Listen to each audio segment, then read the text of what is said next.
Today we are going to review the skill of ratios. In the first video, you were comparing apples to oranges. In this video, we are going to compare these stickers. So we have smiley face stickers, we have some that are red and some that are blue.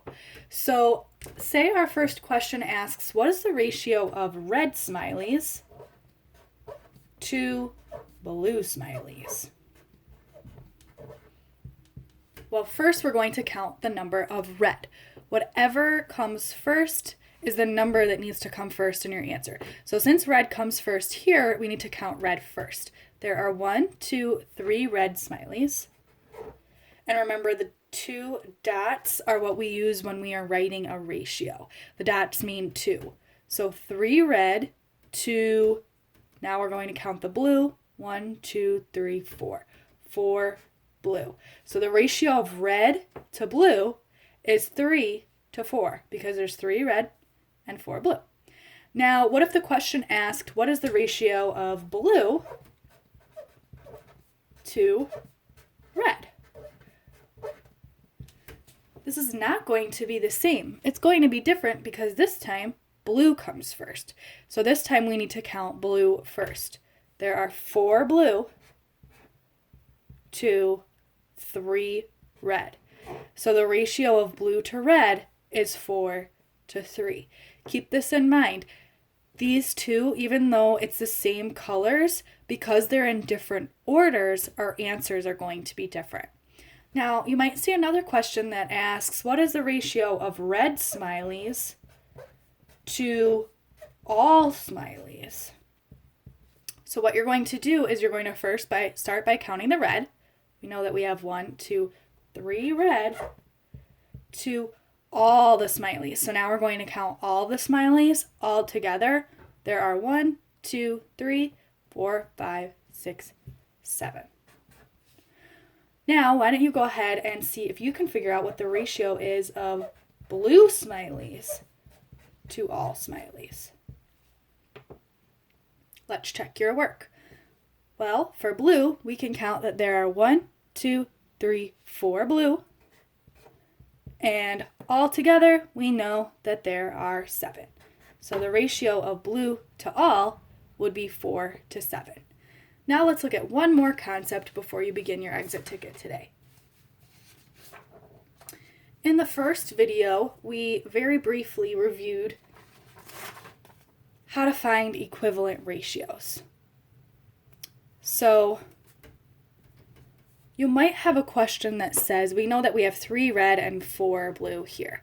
Now, you might have a question that says, well, if you had 6 red, how many blue would that equal? Okay, so right now we know that we have 3 reds to 4 blues. What if we had 6 red? So that would mean that we would have 3 more reds, because that would give a total of 1, 2, 3, 4, 5, 6. And we know that for every 3 reds, there must be 4 blues. So anytime I add 3 reds, I have to add 4 blues. So if I had 6 reds, how many blues must I have? Well, let's count up our blues. Now we have 1, 2, 3, 4, 5, 6, 7, 8. If you notice, we doubled the amount of red to 6. So then we had to double the amount of blue to 8. If it helps you to draw out a picture like this when completing your exit ticket, you may do so. Now we could also ask a question that said, well, what if we had 12 blues? How many reds would that be? So let's figure it out. We have 4 blues here, so 4 more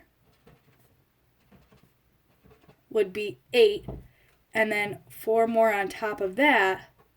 My paper's cutting off a little bit here, but 4 more on top of that would be 12. So 1, 2, 3, 4, 5, 6, 7, 8, 9, 10, 11, 12.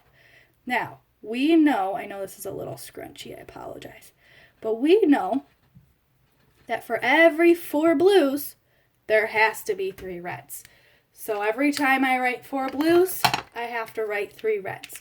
So let's see, I have 1, 2, 3, 4 blues here. So for those 4 blues, I need to draw 3 reds.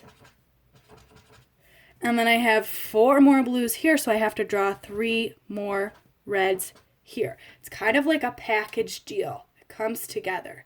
So now we can count up how many reds we would have. 1, 2, 3, 4, 5, 6, 7, 8, 9. So if we had 12 blues, that would make 9 reds.